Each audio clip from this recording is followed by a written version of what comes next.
नमस्कार दोस्तों, आप सबका एक बार फिर से मेरे YouTube चैनल पर स्वागत है। हर हर महादेव दोस्तों, आज हम इस वीडियो में सुनेंगे अजा एकादशी की व्रत कथा। कुंती पुत्र युधिष्ठिर बोले कि हे जनार्दन, अब आप मुझे भाद्रपद मास की कृष्ण पक्ष की एकादशी के बारे में बतलाइए। उस एकादशी का नाम है तथा इसकी क्या विधि है, तो सब विस्तार पूर्वक कहिए। श्री कृष्ण बोले कि हे राजन, भादों की कृष्ण पक्ष की एकादशी को अजा कहते हैं। इसके व्रत करने से समस्त पाप नष्ट हो जाते हैं।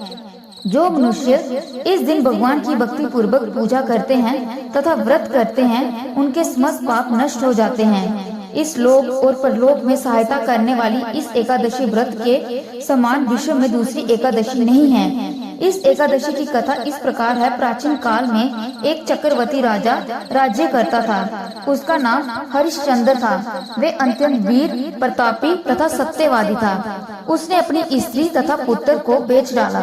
वे स्वयं एक चंडाल का सेवक बन गया। उसने उस चंडाल के यहाँ कफन लेने का काम किया, परंतु उसने इस आपत्ति के काम में भी सत्य को न छोड़ा।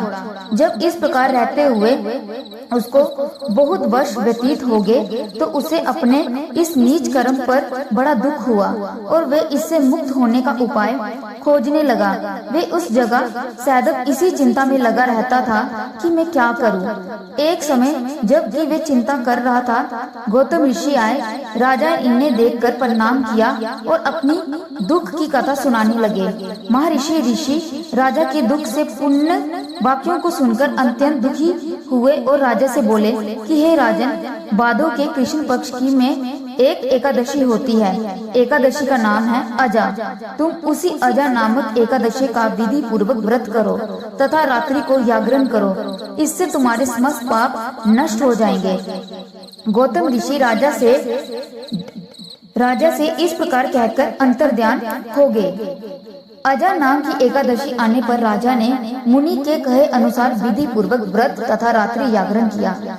उसी व्रत के प्रभाव से राजा के समस्त पाप नष्ट हो गए। उस समय स्वर्ग में नगाड़े बजने लगे तथा पुष्पों की वर्षा होने लगी। उसने अपने सामने ब्रह्मा, विष्णु, इंद्र, महादेव जी आदि देवताओं को खड़ा पाया। उसने अपने मृतक पुत्र को जीवित तथा स्त्री को वस्त्र तथा आभूषण से युक्त देखा। व्रत के प्रभाव से उसका पुण्य राज्य मिला। अंत समय अपने परिवार सहित स्वर्ग लोक को गया। हे राजन, ये सब अजा एकादशी के व्रत का प्रभाव था। जो मनुष्य इस व्रत को विधि विधान से करता है तथा रात्रि में जागरण करता है, उनके समस्त पाप नष्ट हो जाते हैं और अंत में वे स्वर्ग लोक को जाता है। इस एकादशी की कथा के श्रवण मात्र से ही अश्वमेध यज्ञ का फल मिलता है। जय श्री कृष्णा, राधे कृष्णा, हर हर महादेव।